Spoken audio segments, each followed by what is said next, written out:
Well,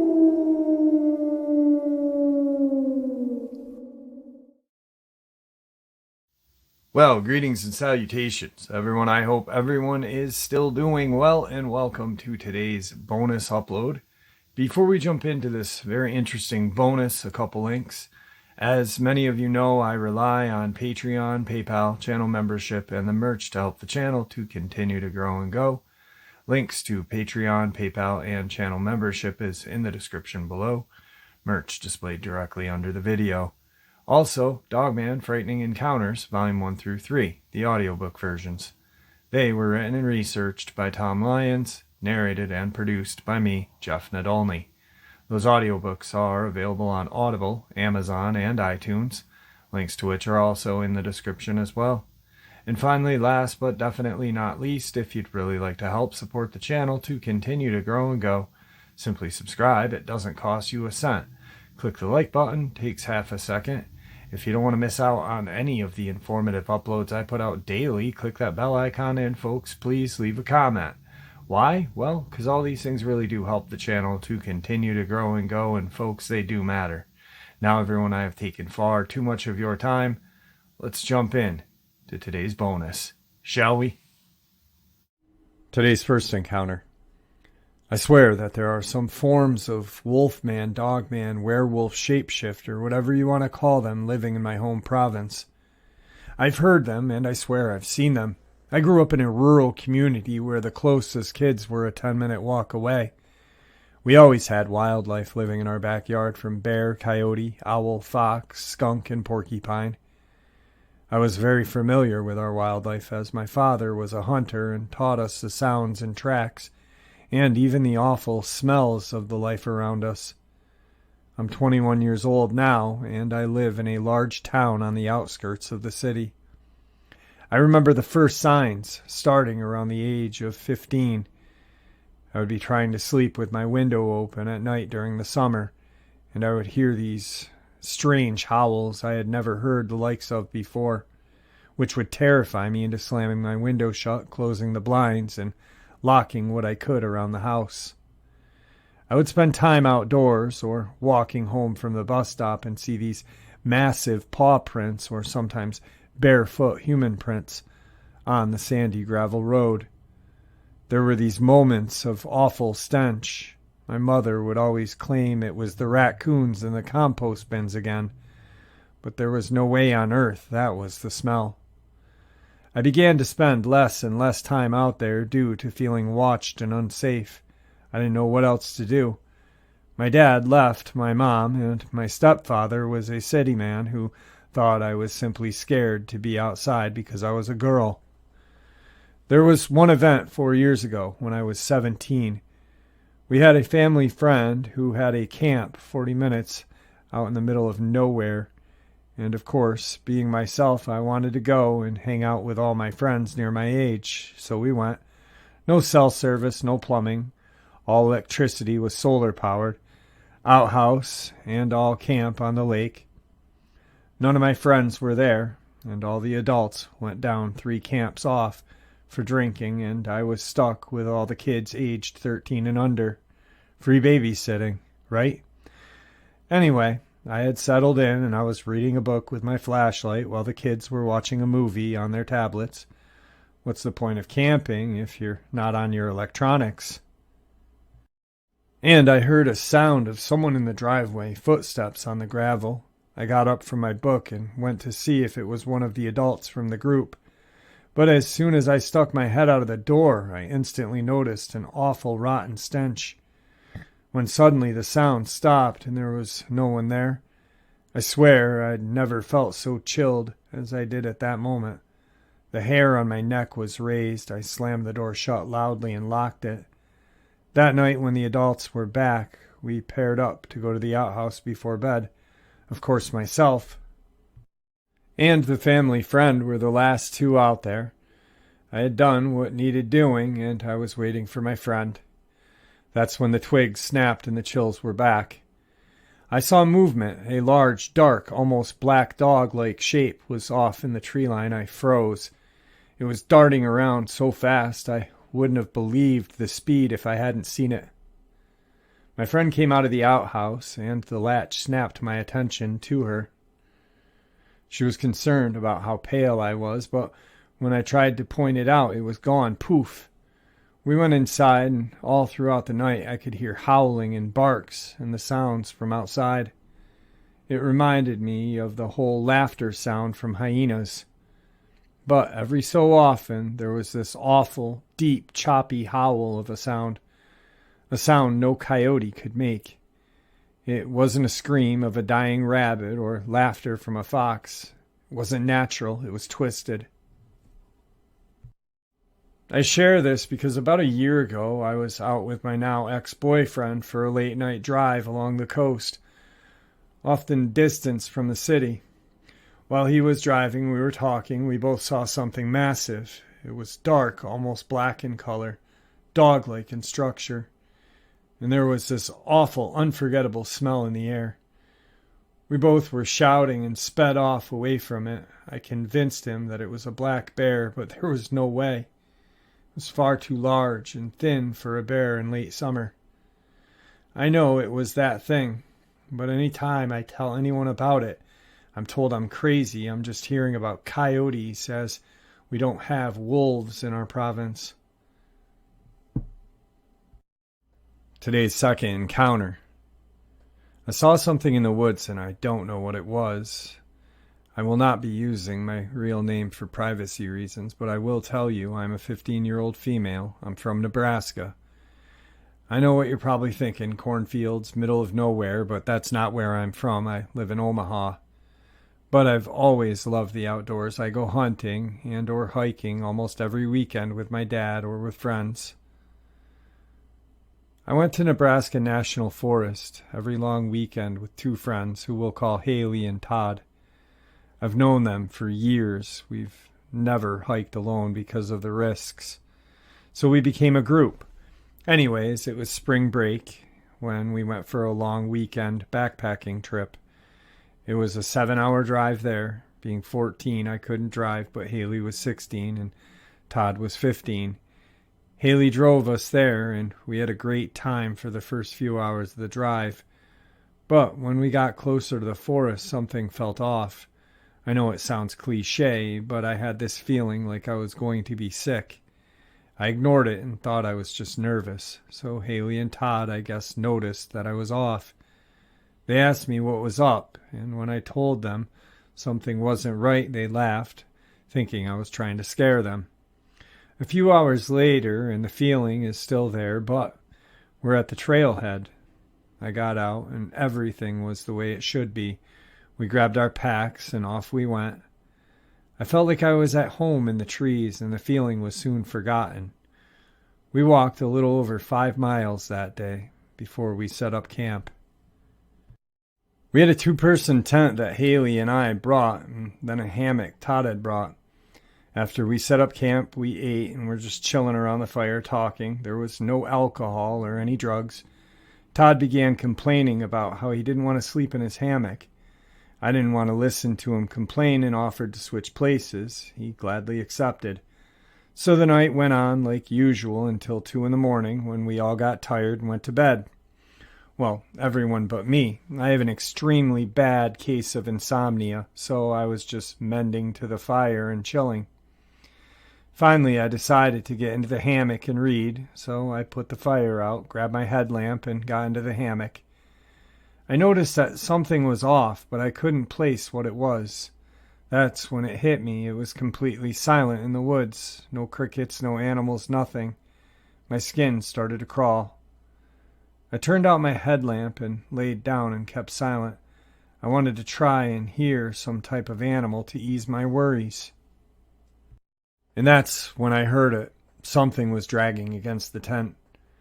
I wasn't even 5 feet from the tent. It freaked me out, and I did something very stupid. I called out my friend's name.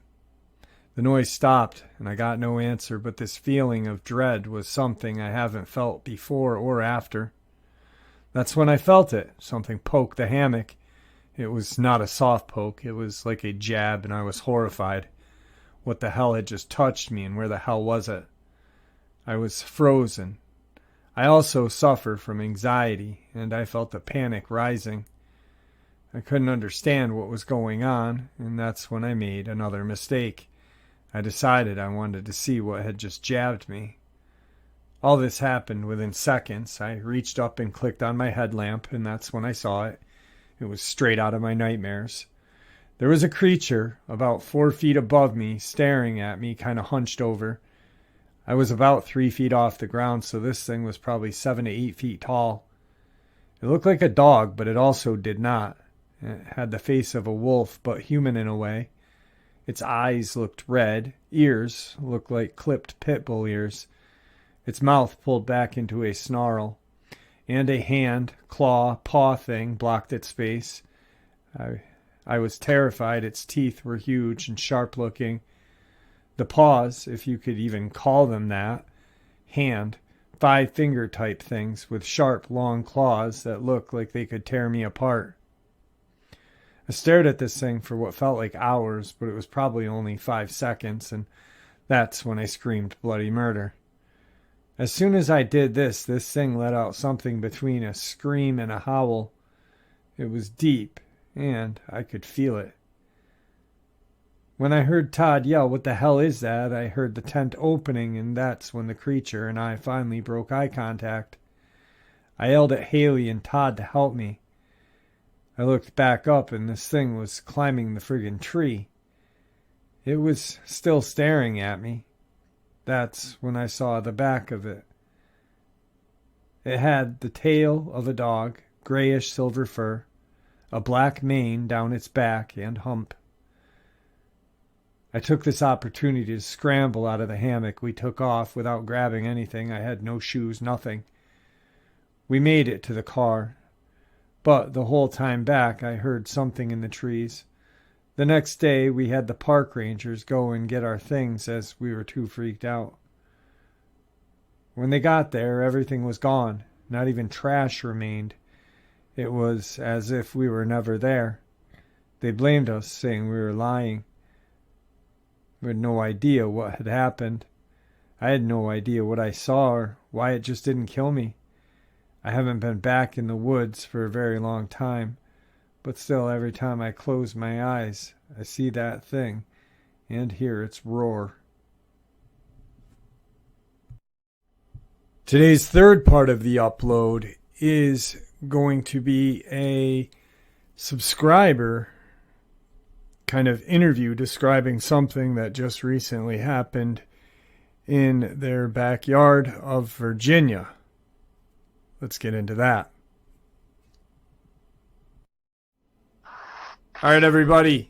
Tonight, I have a quick kind of update from our friend DJ out of Buchanan County, Virginia. DJ, what's up, buddy? Not a lot, man. Just sitting around, relaxing. How you been? Not too bad. Can't complain. Good stuff. So, now, for everyone who's been listening and those of you that haven't and are new to the channel, I'll fill you in quick. DJ is my boots in the ground in Virginia. When anything in Tazewell, Buchanan, Smith, anything in that area, any news, he feeds it to me. And he's had a couple of encounters throughout his life. Just recently he shared that he's got a female with a pup on his property, and that his wife's family up on a mountain has had some issues as well about a month and a half ago, right, DJ? Yeah, correct. Yeah. Now, you had something happen the other night at your house. What all happened? I was going into the kitchen to re-up on my coffee for the night. Okay. And I was cleaning out the pot, just drinking what was left, and I went into the kitchen. And the kitchen offset to the far left has a window that looks out into the backyard, into the edge of the wood line. And as I was going and putting coffee in and turning away from the sink, I looked over, and where the light just peers out the window, right there was one staring in my blooming window. Wow. And I dropped the coffee cup. Thank God it fell in the sink. It startled me so bad because I wasn't expecting. It's just generally, you look out the window. It's just natural curiosity to make sure everything's good. And this thing's staring right through the daggone screen at me. Huh. And it wasn't the female that I'd seen before. Okay. It's a totally different color and a totally different build. So your window was open? The curtains were pulled back. You could see through the window, but no, the window itself wasn't open, thank God. Okay. All right. So what happened after that? After I calmed down and got my comeuppance back, I walked outside about 15 or 20 minutes later, and I heard something take off running through the high weeds and the saplings heading right back up into the mountain. I'm pretty sure that was it, because at the speed it was moving, it wasn't no deer. Right. And I'd had enough. I just cut drive at it. I fired behind it in the dark, just shoot where I heard the sound. I emptied the shotgun up behind it. I mean, I fired 5 rounds in less than 2 seconds, probably, firing behind it. Wow. I just had enough. That's just too much. I mean, this was not, and the look on this thing's face, it wasn't doing it to scare me or to get its kicks by having fun. This thing looked like it totally meant business, and it was not very nice at doing it either. Yeah. Wow, that's crazy. It startled me. I wonder if are you there? I'm sorry. I wonder if that's the one that I wonder if that male is the one that bred with the female on your property and is the daddy of that pup that's up there. God, I hope not. If it is, I truly hope that it takes more after its mother's side than this one. Because this beast, what I could tell from its face, I know it's definitely taller, at least 1.5 feet taller. It's got a shorter snout, and it's got a lot more flesh in the face than what the female did. And what I mean by it's wider, its head's bigger, the snout is a little bit shorter, but it's more broad and taller and longer and thicker. And it's a whole different color. It's a charcoal, like a charcoal gray. Wow, okay. Huh. Almost like a gray wolf color. And its teeth were exposed. I mean, it wasn't sneering, but you could tell it had its lower jaw cracked just enough to where you could see the canine sticking out. Right. And I didn't think to look. I seen it and lost my control for a second and turned away. And when I turned back, it was gone. So evidently, when I went back outside, it was hanging around. It still wasn't in the window, but it was hanging around up here on the property. I don't understand where these things keep coming through here, but like you said a long time ago, Jeff, you discovered this is a hub. This is the main hub for travel. Yeah, it's like a hot spot. They're traveling those ridges, and I think these old strip mines and old mines and mounds that are abandoned. Yeah, and there's a lot of empty houses up through here. Old shacks and barns and shanties. Perfect place for them to hide, breed, hunt, sleep. Yeah, plenty of water. You got food. Everything they need, Yeah. If I can remember when I go somewhere tomorrow, I'm going to take a picture so you can get a view of the landscape from a scenic sort of look. Uh-huh. And you and your listeners will be able to see exactly what I'm talking about of the vastness of this county. Okay. Well, I will, I'll text you that because I know where you're going. There's been some issues on that same family member, your wife's cousin or aunt had another issue, and you're going up there to figure out what happened. Yeah. Now I do know that something was spotted up there late in the evening, right at dusk, and it scared her aunt. Something fierce. I don't know what it was, or exactly what went on, but something was seen by her, and it plumb scared her. She won't even talk about it on the phone. I don't know if she'll talk about it. Period. Yeah. But I'm gonna find out from her husband. Yeah, you're a pretty persuasive guy. But these are good, these are good salt of the earth, Christian, God-fearing people. And for something to shake her up, shake her foundations of what all she's been through in her life, it has to be something that's not everyday society normal. Yeah. Well, last time when something happened, it shook her up pretty bad too. So I think you're on, I think you and I both know what's up there. And exactly. How far is that from your house? Probably I can get there in about 8 minutes from here, 7-8 minutes, because it's a curvy road. As the crow flies, though, if you were a dog man or or just a person that had the ability to go from your house in a straight line to that location? Yeah, if it's the way a crow flies, 2 minutes. Okay. Road travel, 7.5 to 8.5 minutes. Yeah, that's crazy. Is it the same mountain that you live on, or no? Same mountain, just further up the road. Wow. Now, that trail that you have behind your house that you saw that pup and the mother run up, does that lead up there, or no? No. It's on the same roadway, but no, it's a totally different area. Okay. All right. Wow. Well, be safe, DJ. I mean, I know everybody here loves to hear your updates, and I appreciate all the information that you share with me, especially with the disappearances and deaths at the beginning of the year, which it seemed to slow down. So thankfully enough, they slowed down a little bit in what they were doing. Amen. I think it was with winter. It was a hard winter in that area, and I think they had no choice but to hunt the humans at that time. Right. So, well, do me a favor, don't hang up. I want to chew the fat with you for a couple more minutes. Thank you as always, my friend, and everybody really appreciates the info that you give us, so please be safe. I will do everything in my power to do that. All right, my friend. Take care, all right? All right, I appreciate it, Jeff. Have a good night. Thank you, DJ. Bye-bye. Today's fourth encounter. Back in college, maybe 10 years ago at most, a best friend and I got a ride home to her house from a party we were at in Reno, Nevada. I lived a block away, so I planned on smoking a couple of cigarettes with her on her ratty patio couches of her place before I walked home. As best as we can remember, it was close to 2 or 3 in the morning, and all we had consumed that night was alcohol, probably mixing beer and liquor, no other controlled substances. As we are sitting on separate couches on either side of the front door of her house, neither of us noticed what looked like a pile of black trash bags across the street. Was it recyclables? Who knows? But we're just shooting the shit, catching up on who made the biggest ass of themselves of the night, when that lump of whatever suddenly rises across the street. The thing didn't push itself up or bend its knees. This thing rose from horizontal to vertical, like you'd see a vampire do in a cheap horror movie.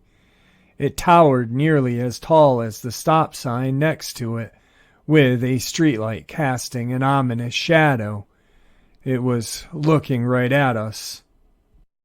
From memory, I can guess it was just before, right after winter term started, so January, and the frigid air condensed the clouds of breath coming from this bulking figure's chest.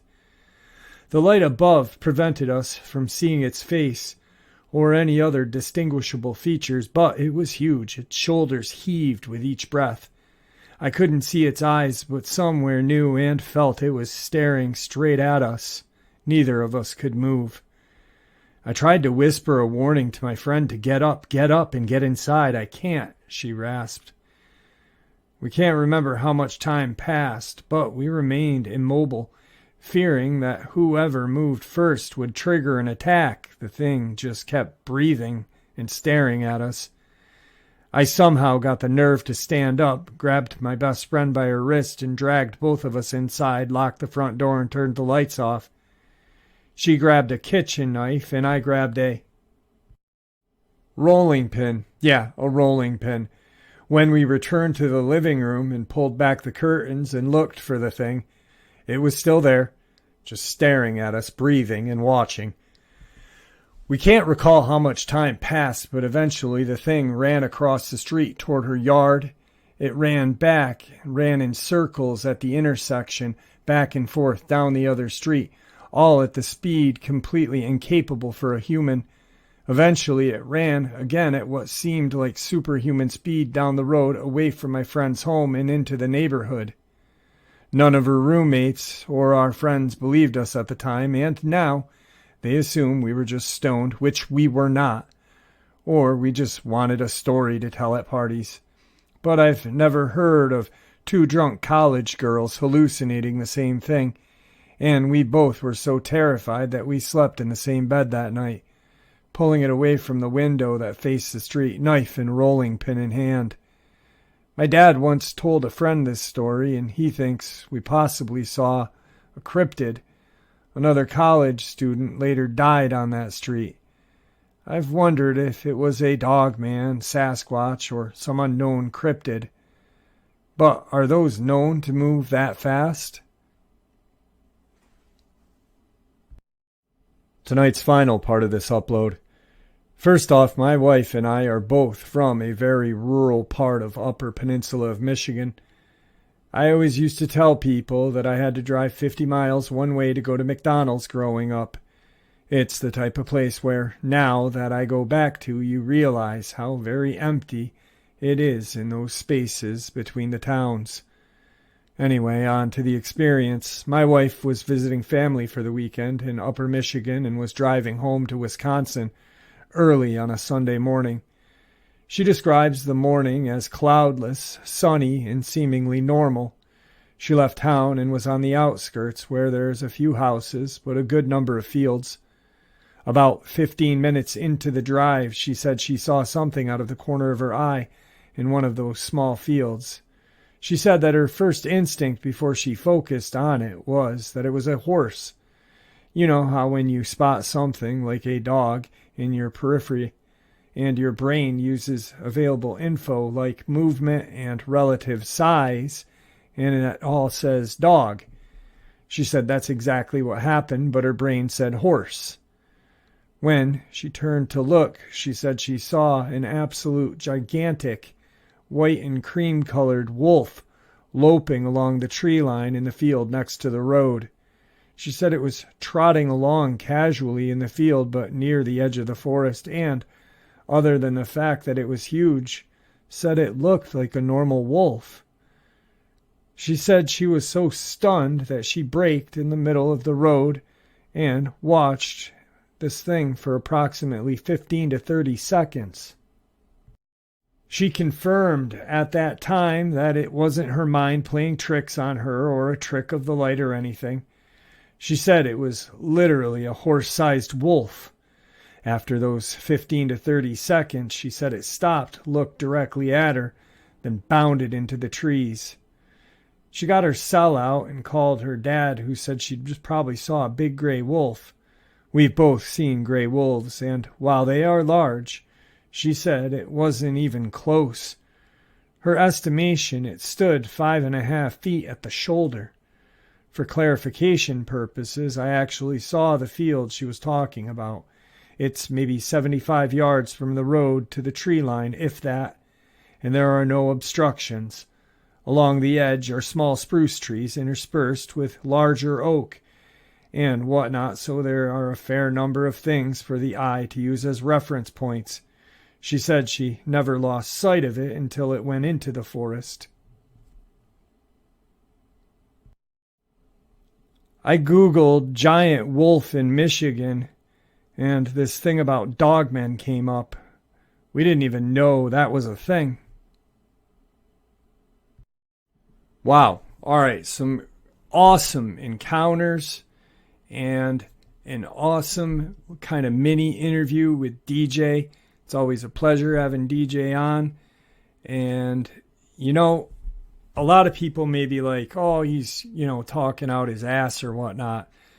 But you guys who have heard him and believe him don't really know him like I do. The night this happened, he was texting me. He had called me twice. I was preoccupied with something. Actually, I was interviewing Steph at the time and couldn't talk to him until it was the next morning. He had sent me a picture of his shotgun on the table and a bunch of other texts, saying, hey, answer, I got something to tell you. This is crazy. So, yeah, and he is also, gone into the caves on 460 for us. taken pictures where a missing person was found, bones scattered, torn apart. So I truly believe DJ 100%. And I want to thank him for, putting his neck on the line to share information with us that he can. All right, guys, I hope you all enjoyed this bonus upload as much as I enjoyed sharing it with you. Kind of unique little mini interview with some other experiences thrown in the mix. Guys, thank you for supporting the channel. Your support is what continues to make the channel grow and go, and honestly what makes it special. Everyone, please stay safe, happy, healthy, and ever vigilant, keeping an eye on our children, our pets, our family, and friends. These creatures are real. They are out there. They are dangerous. Share this information with the people you love and care about, and it may just help save their lives someday. Until next time, never stop asking questions, never stop searching for the answers, and God bless.